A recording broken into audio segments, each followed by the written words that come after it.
Don't pick up the phone, you know he's only calling 'cause he's not alone too. Don't let him in, you have to kick him out again free. Don't be afraid, you know you're gonna wake up in his bed in the morning. Halo teman-teman, jalan-jalan ke Pulau Sumatera. Jangan lupa singgah di Bukit Tinggi. Assalamualaikum untuk semuanya. Izinkan saya untuk memperkenalkan diri.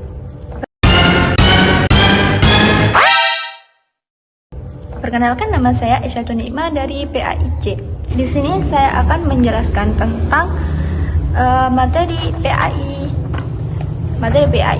Nah, ini di bab ke-8, yakni musakoh, muzaroah, dan mukhobarah. Apa ya itu? Pengertian khobaroh, yakni khobaroh adalah kerjasama antara pemilik tanah atau sawah atau ladang gitu ya, dan penggarap itu kayak penggarap dengan penjajian bagi hasil yang jumlahnya menurut kesepakatan bersama.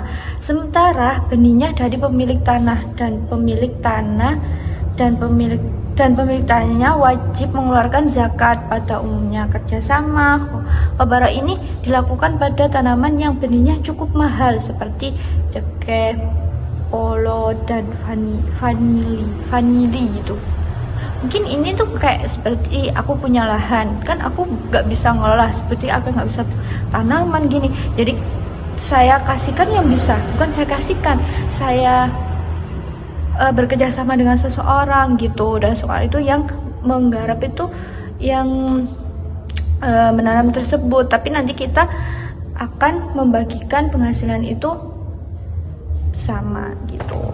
Dan yang kedua, pengertian musako. Apa sih musako itu?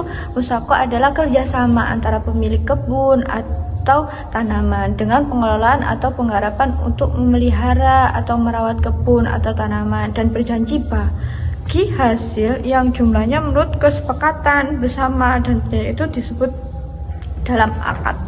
Akad. Dan pengertian muzaroah. Apa sih pengertian muzaroah itu? Yakni kerjasama antar pemilik tanah dan penggarapnya, penjajian bagi hasil jumlah menurut kesepakatan bersama. Sementara benihnya dari penggarapnya, tadi kan dari pemilik tanahnya ya. Ini kok dari yang bekerja sama tadi.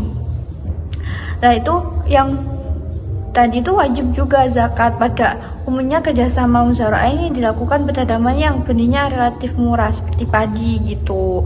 Kalau yang tadi tuh yang mahal-mahal seperti cengkeh, polo gitu, kayak yang mahal-mahal gitu. Kalau yang ini yang murah-murah gitu. Rukun muzaroah dan muhabaroh, yakni pemilik tanah dan penggarap. Jadi ada pemiliknya, juga ada yang partner kerjasamanya gitu. Objek muzaroah dan muhabaroh yakni pekerja yang tadi, bekerja sama tadi, tanah dan manfaat tanahnya. Terus ada ijab kabul, yakni kesepakatan antara pemilik tanahnya dan penggarapnya tadi gitu. Nah, rukun musyakoh, pemilik dan penggarapan kebun tersebut. Ada kebunnya, pekerjaan dengan ketentuan yang jelas baik waktu, jenis, sifatnya. Hasilnya diperoleh berupa buah, daun, kayu, atau yang lain gitu. Perbedaannya apa sih musyakoh, muzaroah, mukhobarah itu? Perbedaan adalah di dalam musakoh tanam sudah ada, tetapi memerlukan tenaga kerja yang memelihara tersebut. Kalau yang muzaroah kan kayak tanahnya kita, belum ada benihnya kan dari yang bekerja sama tadi. Kalau yang mukhobarah itu kan udah ada tanamannya, kayak butuh tenaga gitu. Persamaan muzakoh dan muzaroah dan mukhobarah adalah ketiga-tiganya merupakan akad atau perjanjian atau bentuk kerjasama di bidang pertanian gitu. Dalam dasar hukum muzakoh ini dalilnya gini. Ani bani Umar anna Rasulullah sallallahu alaihi wasallam amila ahli khaybarah basyari ma yahruju minha min tamarin aw zara'in. Jadi artinya sendiri ya. Sekian dari saya. Apabila ada salah, mohon maaf sebesar-besarnya. Assalamualaikum warahmatullahi wabarakatuh.